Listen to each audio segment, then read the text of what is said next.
지난주 뉴스를 검색하다가 제가 그동안 잊고 있었던 사건 하나가 재조명이 됐습니다. 이 사건이 다시 언론에 그렇게 주목받을 만한 일이 아니었는데 항소심 재판에 가던 쌍둥이 자매가 미국식 욕이잖아요. 손가락으로 기자들에게 욕을 표시했고 여전히 자신들은 잘못에 대하여 이제 반성하지 않는 태도의 모습을 보였기 때문에 이 문제가 다시 이제 거론이 됐습니다. 제가 이렇게 말씀을 드리면 여러분들도 어떤 뉴스인지 대충 짐작해 가실 거라 생각이 되는데, 이 사건은 3년 전에 일어났죠. 숙명여고에서 쌍둥이 자매가 문과와 이과에서 동시에 전교 1등을 하게 됩니다. 평소에 공부 잘했던 친구들이면 전교 1등 하는 게 뉴스거리가 되겠습니까마는 이 쌍둥이 자매가 평소에는 전교에서 중간 성적을 하다가 어느 날 갑자기 전교에서 1등을 했기 때문에 시험지가 유출된 게 아니냐, 이런 의심을 불러일으키게 됐고, 결국 그것이 경찰 조사로 이어져서 결국 그 범인은 이제 쌍둥이 아버지가 이제 시험지를 유출한 것으로 판명이 나서 3년의 징역형을 받고 지금 교도소에서 이제 복역 중에 있습니다. 이런 답안지 유출이 가능했던 것은 이 쌍둥이 아버지가 바로 그 숙명여고 선생님이었고, 또 선생님 중에서도 교무부장이라고 하는 직책을 가지고 있어서 시험지와 답안지를 보관하고 있는 캐비넷을 열 수 있는 권한이 있었기 때문에 이런 문제가 이제 발생하게 됐습니다.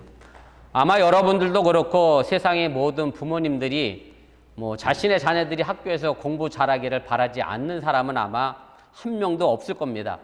그리고 할 수만 있으면 그 자녀가 공부를 잘할 수 있도록 여러 가지 좋은 환경도 만들어주고 또 여러 가지로 말 그대로 서포트도 해주고 있는데, 그런데 문제는 많은 자녀들이 이런 부모의 마음을 아는지 모르는지, 우리 교회 젊은 부모님들도 가끔 얘기하시는 거 들어보면 공부는 안 하고 하루 종일 게임만 하고 있다고, 셀폰이 문제라고.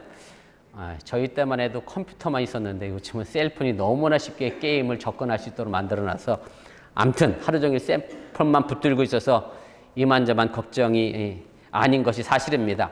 물론 자녀들이 스스로 자신의 공부 시간과 게임을 할 수 있는 시간을 그렇게 조절하는 능력을 갖고 있으면 가장 최상인데, 아직 온전히 성숙하지 못하기 때문에 부모님들이 이 부분에 있어서 지혜를 가지시고 잘 통제해 주셔야 할 책임이 있음을 여러분들이 잊지 마시길 바랍니다.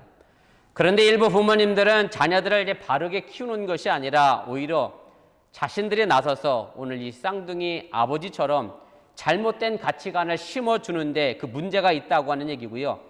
방법이 좋지 않더라도 좋은 대학에만 입학하면 된다는 식의 사고를 가지고 있는 게 그게 문제가 됩니다. 제가 얼마 전에 우연히 넷플릭스에서, 여러분들도 한번 넷플릭스를 갖고 계시면 보시면 아마 깜짝 놀랄 그런 다큐멘터리 영화가 하나 있었는데요. 미국 부정 입학 스캔들이라고 하는 그런 다큐멘터리 영화가 있었습니다. 이건 실화고요. 닉 싱어라고 하는 사람이 명문대를 입학하기를 원하는 사람들로부터 많은 돈을 받고 부정 입학을 시킨 사건인데, 그래서 이것 때문에 미국 부유층 인사가 33명이 재판에 넘겨지게 된 그런 사건입니다. 한국에서나 미국에서나 문제는 기성세대들이 가지고 있었던 그런 부정적이고 병들고 삐뚤어진 가치관 때문에 자녀들의 인생을 망치고 있다는 데 있습니다. 과정이 어떻게 되었든지 간에 결과만 좋으면 된다는 생각이 우리를 끊임없이 유혹하고 있는 현실을 정말로 우리는 바르게 봐야 함을 여러분들이 잊지 마시길 바랍니다. 이런 사건들 속에 우리 자신도 모르게 자리 잡아가고 있는 것이 있습니다. 제가 지난주 설교 시간에도 잠깐 드렸던 말씀인데, 많은 공동체 속에서 나 하나쯤은 괜찮다라는 생각입니다.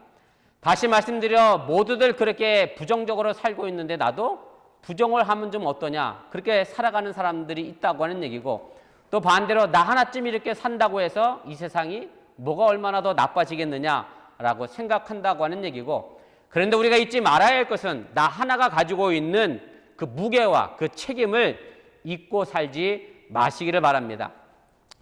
공자의 제자 중에 노나라라고 하는 나라의 증자라고 하는 사람이 가지고 있던 그런 일화입니다. 여러분들도 많이 경험해 보셨던 일일 것 같은데요. 증자의 아내가 시장을 가려고 하는데 아이들이 엄마를 따라가겠다고 울고 물고 떼를 쓰고 따라 붙습니다. 그랬더니 아내가 시장을 가면서 집에 잘 혼자 얌전히 있으면 갔다 와서 집에서 키우던 돼지를 잡아갖고서 바베큐를 해주겠다 약속을 하고 아이를 달래놓고 시장을 갔습니다. 그런데 증자가 아이들한테 엄마가 이런 약속을 했다고 하는 그런 소식을 듣고 증자의 아내가 시장에서 돌아올 쯤 돼서 뭘 하기 시작했느냐면 돼지를 잡아 바베큐를 할 준비를 하고 있었습니다. 그랬더니 증자 아내가 깜짝 놀래갖고선 그 돼지가 얼마짜린데, 그죠? 지금이야 뭐 돼지가 별 볼일 없겠지만 그때 당시에 돼지의 값어치가 얼마나 컸겠어요.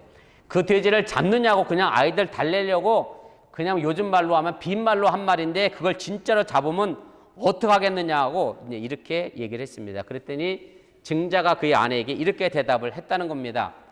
어린아이들에게는 거짓말을 해서는 안 됩니다. 어린아이는 아는 것이 없어서 부모에게 배우게 되고 잘하게 됩니다. 아이를 속인다는 것은 아이에게 거짓말을 가르치는 겁니다. 어머니가 자식을 속이면 자식이 어머니를 믿지 않게 될 터이니 이것은 바른 교육이 아닙니다. 그렇게 얘기하고 진짜 돼지를 잡아 아이들과 먹었다는 얘기입니다. 그러나 증자가 돼지를 잡을 만한 충분한 가치가 있었던 사건임을 여러분들이 기억하시길 바랍니다.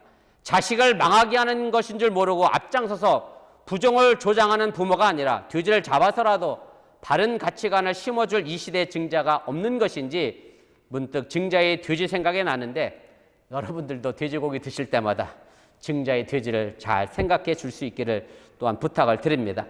제가 한 가지 더 말씀을 더하고 오늘 본문의 말씀으로 좀 들어가 보려고 합니다. 옛날 어느 왕이 신하들에게 궁궐에 포도주가 떨어져서 각자 자기 집에서 포도주 한 잔을 들고 오라고 그랬대요. 그러면 궁궐에 있는 포도주통이 가득 채워질 것이라고 생각을 하고서 신하들에게 이제 포도주 한 잔씩 갖고 오라고 했다는 겁니다. 그리고 포도주통을 이제 가득 채웠고 왕이 포도주 맛을 봤는데요. 포도주 맛이 아니더래요. 먹었더니 무슨 맛이었겠어요?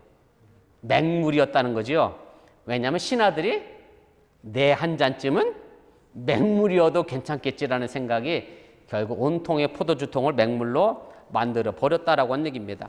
우리가 잊어서 안 되는 것은 이런 내가 이런 가정과 이런 교회를 만들고 더 나아가 이런 나라와 이런 사회를 만든다는 사실을 기억하시기를 바랍니다. 오늘 우리가 함께 읽은 여호수아 7장을 통해 보면 이런 나가 등장을 하는 것을 우리가 보게 됩니다. 이스라엘 백성들이 이집트를 탈출하여 하나님이 약속한 젖과 꿀이 흐르는 땅을 향하여 가고 있었을 때입니다. 이스라엘 백성들이 말 그대로 승승장구했습니다. 말 그대로 이스라엘의 힘으로는 도저히 이길 수 없는 여리고성을 하나님의 능력으로 무너뜨리고 함락시키고 승리를 하게 됩니다.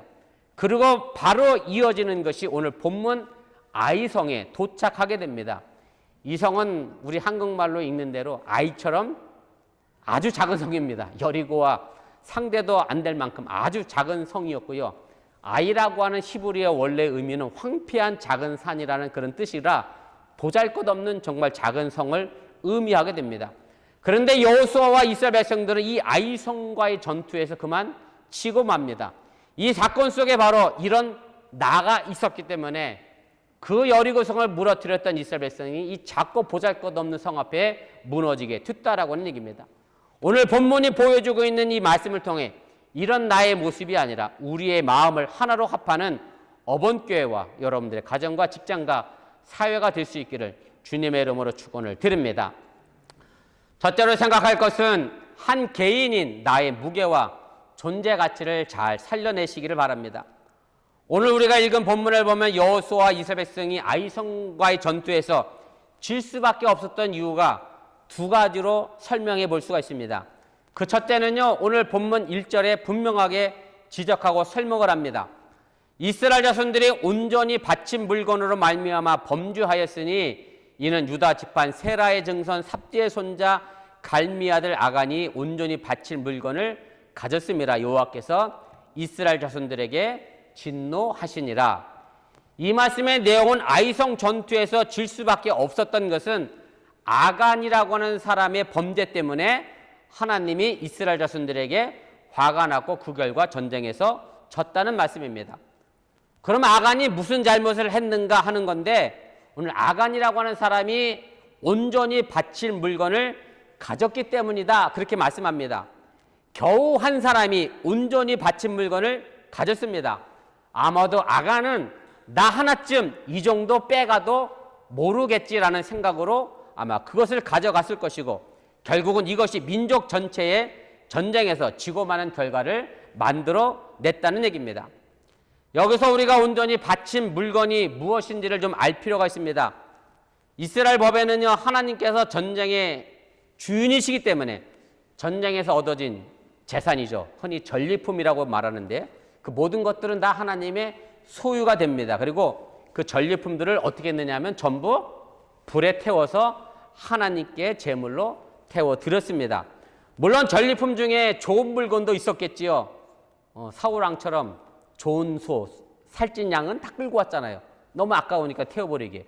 그러면서 하나님께 제사 드린다는 핑계를 끌고 왔었는데, 그런데 하나님은 그 좋은 것도 다 태워버리라고 말씀하셨는데, 왜 그랬느냐 하면 여기에는 중요한 상징적인 의미가 있습니다. 전쟁에서 얻은 물건 속에 담겨진 이방 문화에 대한 제거를 위해서 전리품을 전부 태우게 한 겁니다. 그래서 그 목적은 여호와 신앙을 지키고 이방의 황금 만능주의, 도덕적 부패를 막기 위한 것이었고, 이것을 가지고 유대인들은 헬렘 제도라는 말로 설명을 합니다. 그런데 하나님은 이스라엘이 범죄했기 때문이라고 이스라엘 전체를 들어 말하면서 범인을 색출하라고 오늘 본문 말씀에 이야기를 하게 됩니다. 오늘 본문 1절에 말한 것처럼 단 한 사람, 유다 지파 세라의 증손 삽대 손자 갈미의 아들 아간이었습니다. 여러분들 이 본문 1절 읽으면서 좀 이상하다는 생각 안 해봤어요? 그냥 아간이 훔쳐갔다 그러면 될 걸 왜 증조 할아버지부터 시작해서 할아버지, 아버지 줄줄이 엮어 내려왔느냐라고 하는 얘기인데, 결국 아간 한 사람의 범죄는 결국 그 아버지, 그 할아버지, 증조 할아버지에까지 영향을 미치게 된다라고 하는 얘기고, 아간 한 사람의 범죄가 아니라 유다 지파 전체를 언급한 것임을 여러분들이 깨달으시길 바랍니다. 우리가 자주 듣고 쓰는 말 가운데 이런 말이 있습니다. 물론 어번교회 성도 여러분들은 절대 쓰지도 않고 절대 들은 말도 아닐 말일 거라 저는 확신하는데, 이런 얘기 있잖아요. 네 부모가 너를 그렇게 가르치더냐? 네 엄마 아버지가 너를 그렇게 가르쳤냐? 한 번도 못 들어봤죠? 예, 우리 교회는 뭐 그런 거 들어볼 사람들이 없어. 제가 눈 씻고 봐도. 웃긴 얘기 하나 할까요? 이참에서 갑자기 생각이 나는데, 어저께 허은정 집사님이, 죄송합니다 남자분들, 우리 교회는 차도남 같은 스타일의 남자가 한 명도 없대. 다 그냥 촌스럽고 수더분하고 자기 남편을 특히 얘기하면서, 그러면서 인 집사님 감사하세요. 김재준 집사님만 차도남이래. 전부 촌스럽대 우리한테. 그래서 그러더니 그래도 여자분들은 몇 분 차도녀 같은 스타일이 있다고 그래서, 아무튼 우리 교회는 네 아버지가 뭐 그렇게 가르치더냐 뭐 이런 말을 들을 사람이 없어 참 감사한데, 신앙적으로 보면 말입니다. 이걸 또 이렇게도 얘기할 수 있어요. 뭐 여러분들이 이민 와서 우리 어번교회를 왔습니다만은, 그래서 제가 여러 교회에서 또 여러 교단에서 신앙생활하는 사람들을 제가 많이 만나요. 그럼 제가 느낄 때 가끔 그런 걸 느껴요. 이분은 어느 교회에서 신앙생활했길래 이렇게 신앙을 배웠나? 이분은 어느 교단에서 신앙생활했길래 이렇게 신앙을 배웠을까?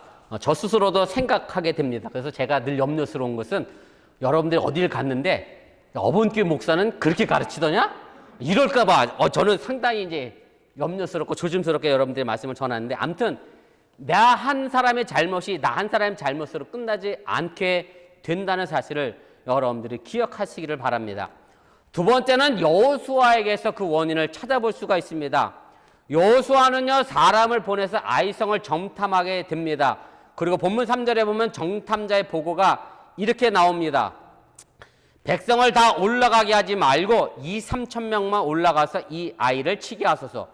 그들은 소수이니 모든 백성을 그리로 보내어 수고롭게 하지 마소서. 이 보고대로 아이성은 매우 약하고 작은 성이었고, 그래서 여호수아는 3천 명의 군사를 보내어 아이성을 치게 됩니다. 그런데 뜻밖의 이 아이성 전투에서 그만 36명의 전사자를 내고 도망치고 전쟁에서 지게 됐다라고 하는 얘기입니다. 이 사건은요, 여호수아가 가나안 정복 전쟁을 일으키는 사건 가운데 유일하게 하나님께 기도하지 않고 하나님의 지시를 받지 않고 자기 마음대로 전쟁터에 내보낸 유일한 사건이 바로 이 아이성 전투 사건임을 여러분들이 기억하시길 바랍니다. 다시 말씀드려 여호수아는 하나님께 물어 대답을 듣지 않았고 오히려 정탐꾼들의 말을 듣고 그대로 군사를 움직였다는 말씀입니다. 이 말씀은 전쟁에서 철저하게 이스라엘 백성들의 판단과 결정이 이루어진 전쟁이었다라고 하는 얘기고, 어찌 보면 여호수아가 여리고성에 큰 승리를 하고 나서 그만 교만해졌다라고 말할 수도 있을 겁니다. 겸손히 하나님의 은혜를 구할 때 하나님은 여호수아와 함께 하셨는데, 오늘 이 사건 속에서는 여호수아가 기도했다는 기록을 찾아볼 수 없다는 말씀입니다. 민족의 지도자 여호수아가 하나님 앞에 바르게 서지 못하였을 때 아이성 전투는 패배했다라고 하는 얘기입니다. 그래서 다른 사람이 기도했느냐 안 했느냐가 중요한 게 아닙니다. 내가 기도했느냐 안 했느냐가 중요한 것이지 다른 사람이 기도했느냐 안 했느냐가 중요한 게 아니라 내 한 사람이 가지고 있는 그 무게와 책임, 그것이 바로 우리 교회와 가정과 여러분들의 공동체를 변하게 할 수 있고 살려낼 수 있음을 여러분들이 믿으시기를 바랍니다. 사무엘 선지자는 이스라엘 백성들을 위해 기도하기를 쉬는 죄를 범하지 않겠다라고 다짐을 했습니다. 사무엘상 12장 23절입니다. 나는 너희를 위하여 기도하기를 쉬는 죄를 여호와 앞에 결단코 범하지 아니하고 나 한 사람의 기도가 가정과 교회와 민족을 살린다라고 하는 사실을 여러분들이 결단코 잊지 마시길 바라고 주님 앞에 나와 여러분들이, 아니 내가 기도할 수 있기를 주님의 이름으로 간절히 부탁을 드립니다. 우리는 아간과 요아스를 보면서 나에 대한 무게와 책임을 느끼시기를 바랍니다. 나 한 사람쯤 괜찮겠지가 아니라 하나님께 온전히 바친 물건 하나를 빼낸 아간 한 사람의 잘못이 큰 재앙을 만들었음을 여러분들이 기억하시기를 바라고, 여호수아가 이번에는 작은 성인이 하나님께 기도하지 않아도 되겠지라고 하는 신앙의 교만이 이스라엘 민족 전체를 위험에 빠뜨리게 했음을 여러분들이 기억하시고, 나는 결코 나의 문제가 아니라 우리의 문제임을 여러분들이 꼭 인식하시고 기억하시기를 바랍니다. 두 번째로 한 사람의 거룩함이 교회와 민족을 살립니다. 여리고성을 파죽지세로 공격하여 승리한 후 아이성에 도착해서 쉽게 점령할 거라고 생각했던 이스라엘 백성이 뜻밖의 참패를 당하게 됩니다. 그러자 당황하게 된 여호수아가 머리에 뒷걸을 뒤집어 쓰고 옷을 찢고 이스라엘 장들과 함께 하나님의 교회 앞에서 나와 엎드려 이제 기도하고 한탄하게 됩니다. 여호수아는요 너무 분하고 슬픈 마음으로 왜 하나님의 이 요단강을 건너게 해서 아모리 사람들에게 자신들이 멸망당하게 했는지, 왜 이런 패배를 당하게 하실 거면 차라리 요단강을 건너지나 말게 하시지 왜 요단강을 건너게 했느냐라고 하나님께 어찌 보면 따지듯이 기도하고 있음을 보게 됩니다. 이런 와중에서 여호수아가 가장 마음 쓰이는 문제가 뭐였느냐면 자기들이 가져왔던 패배의 결과입니다. 이스라엘이 전쟁에서 졌다는 소식은 분명 가나안 민족들에게는 희망의 소식이었을 것이고 이스라엘의 군사력이 별거 아니라고 하는, 아이성에도 졌는데 우리가 당연히 이스라엘 정도는 이길 수 있다라고 생각할 수 있는 그런 희망을 줬기 때문에 이스라엘 민족에게는 절망이지만 오히려 가나안 사람들에게는 희망이 됐다라고 하는 얘기고, 결국 이렇게 되면 여호와 하나님에 대해서도 그 권위와 능력을 낮게 볼 수밖에 없는 그런 상황을 여호수아는 걱정하게 됩니다. 그래서 여호수아가 이렇게 이야기합니다. 오늘 본문 9절이죠. 가나안 사람과 이 땅의 모든 사람들이 듣고 우리를 둘러싸고 우리의 이름을 세상에서 끊으리니 주의 크신 이름을 위하여 어떻게 하시려 하나이까. 나는 괜찮은데 하나님 망신당하니 이 무슨 창피입니까? 라고 하는 기도입니다. 제가 암 수술하고 제가 그렇게 기도했다고 그랬잖아요. 하나님, 젊은 목사가 박사학위 받는다고 유학 갔다가 암 걸려서 왔는데 그 가족이 글쎄요 굶어 죽었대요. 그러면 목사 망신이 아니고 누구 망신이야? 나 진짜 그렇게 기도했다니까요. 하나님 개망신입니다. 그러니 저를 어떻게든 살려주셔야 된다. 그래서 지금 제가 여기 서 있는 거고요. 여호수아가 바로 이런 문제를 염려하고 걱정하며 기도했다라고 하는 얘기입니다. 여호수아는 이스라엘의 이름과 하나님의 이름이 함께 연결되어 있음을 말하고 있습니다. 출애굽기 4장 22절에 보면 이스라엘은 하나님의 아들 장자라고 그렇게 표현을 합니다. 너는 바로에게 이르기를 여호와의 말씀에 이스라엘은 내 아들 내 장자라 그렇게 말씀합니다. 이 말씀의 의미는 이스라엘은 하나님의 이름과 뗄래야 뗄 수 없는 관계라고 하는 것이고요. 이스라엘은 그의 아버지 하나님의 이름을 거룩하게 하고 영화롭게 해야 될 의무가 있음을 보여주는 말씀입니다. 우리 그리스도인들도 믿음으로 말미암아 하나님의 자녀가 되고 하나님을 아버지라 부르게 되었습니다. 따라서 하나님의 자녀라는 이름으로 불려지게 되었고 하나님의 나라를 유업으로 받을 상속자가 되었음을 여러분들이 믿으시길 바랍니다. 그러기에 마땅히 우리 그리스도인들은 하나님의 이름을 거룩하게 해야 합니다. 우리의 삶의 모든 영역에서 하나님의 명예를 높이 하는 것이고 이것이 바로 예수님께서 가르쳐 주신 주기도문의 정신이라고 하는 사실을 여러분들이 믿으시기를 바랍니다. 제가 이미 주기도문에 관한 설교를 여러분들에게 드렸습니다마는 주기도문의 시작은 이렇게 되잖아요. 하늘에 계신 우리 아버지여 이름이 거룩히 여김을 받으시오며 하나님의 이름을 거룩히 여김받게 하는 것은 바로 우리가 해야 될 사명이고 책임임을 여러분들이 깨달으시길 바랍니다. 여호수아의 절망스러운 한탄에 대하여 하나님이 여호수아에게 오늘 이렇게 응답을 하셨습니다. 본문 13절입니다. 너는 일어나서 백성을 거룩하게 하여 이르기를 너희는 내일을 위하여 스스로 거룩하게 하라. 제가 이미 말씀드렸던 것처럼 범죄는 아간 한 사람이 했는데 그래서 사실은 아간 한 사람만 회개하고 아간 한 사람만 거룩한 자리에 들어오면 될 것 같은데 하나님은 이스라엘 온 백성에게 모두 거룩하게 하라고 말씀하고 있다는 사실입니다. 한 사람이 거룩하지 못함으로 하나님은 이스라엘 전체의 거룩함을 보지 못하였음을 문제 삼고 있다는 말씀입니다. 성경은요 이스라엘을 거룩한 공동체라고 말합니다. 그건 단지 이스라엘 전체라고 하는 관념이 아닙니다. 이스라엘 한 사람 한 사람이 거룩할 것을 명하는 귀한 말씀임을 깨달으시길 바랍니다. 좁은 의미를 본다라고 하면 우리 어번교회 전체가 어떻게 거룩해질 수 있겠느냐라는 것과 같은 의미입니다. 우리 어번교회가 전체적으로 어떻게 거룩해질 수 있어요? 간단합니다. 어번교회 한 사람 한 사람이 거룩하면 어번교회 전체는 거룩해질 수밖에 없다라고 하는 얘기입니다. 목사로부터 어린아이들까지 모두가 거룩하면 어번교회 전체는 거룩합니다. 그러나 한 사람이라도 거룩하지 못하면 전체가 거룩하다라고 말할 수 없는 이치라고 하는 얘기입니다. 그래서 우리가 반드시 기억해야 합니다. 하나는요 하나쯤이 아닙니다. 하나는 전부입니다. 성경을 관통하고 있는 중요한 사상 중에 하나가 안 되는 영어로 해서 죄송합니다. one and all입니다. 하나가 전부를 결정합니다. 아담 하나로 인하여 전 인류가 죄악으로 들어섰게 됐고 예수 그리스도 한 사람으로 말미암아 온 인류가 구원에 이르게 됐다라고 하는 얘기입니다.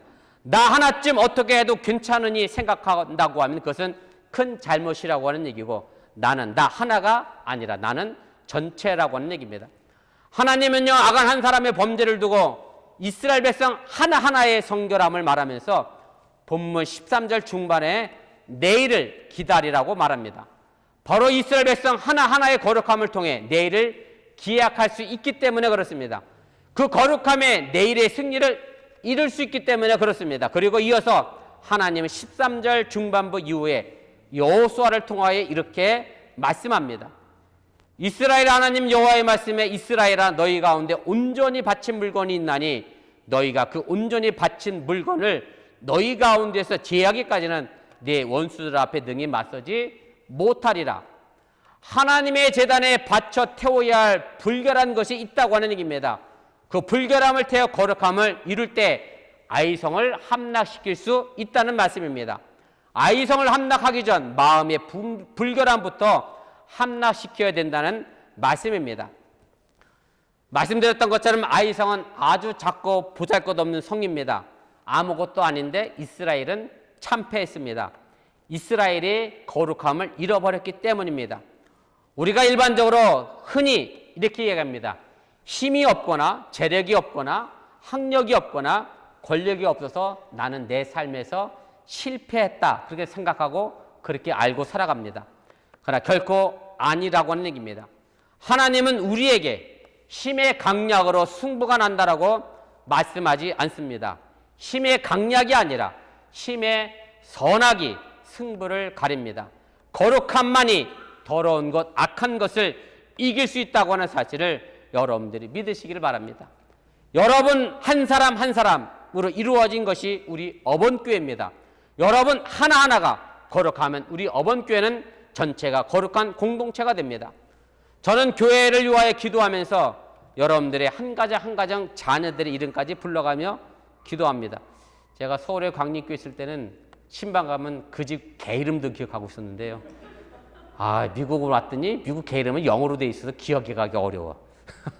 아무튼 자, 여러분들 가정을 이름을 불러가며 자녀들 이름까지 꼭 기억하며 영어 이름으로 기억하지는 않습니다. 한글 이름으로 기억해서 꼭 기도하는데 그렇습니다. 성령도요 전체적으로 임하지 않습니다. 여러분 한 사람 한 사람에게 임할 때 교회 전체가 성령의 충만함이 이루어지는 것이지 나는 안 받고 저 사람만 받았다고 해서 교회 성령이 전체가 충만함이 이루어지는 것이 아님을 다시 한번 기억하시길 바랍니다. 이제 말씀을 정리하려고 합니다. 우리 어번교가 여러분들의 가정이 그 거룩함을 이루기 위하여 나 하나쯤 괜찮겠지 하는 생각을 버리시고 우리 마음을 함께 합하시기를 바랍니다. 더러운 마음을 합하는 것이 아니라 거룩한 마음을 합해야 하시기를 바랍니다. 하나의 거룩한 가정, 행복한 가정을 이루는데 아내와 남편이 그 마음을 합해야 된다는 말씀입니다. 그리고 부모와 자녀가 그 거룩함을 함께 합해야 합니다. 교회도 마찬가지입니다. 거룩한 마음을 모으는데 힘을 빼는 거룩함의 에너지를 없애는 일이 우리 교회에 없어야겠습니다. 각각의 말과 행동이 거룩한 마음을 합하는 것인가를 끊임없이 물어 나 하나의 무게감을 결코 잊지 마시기를 주님의 이름으로 간절히 축원을 드립니다. 우리 기도하겠습니다.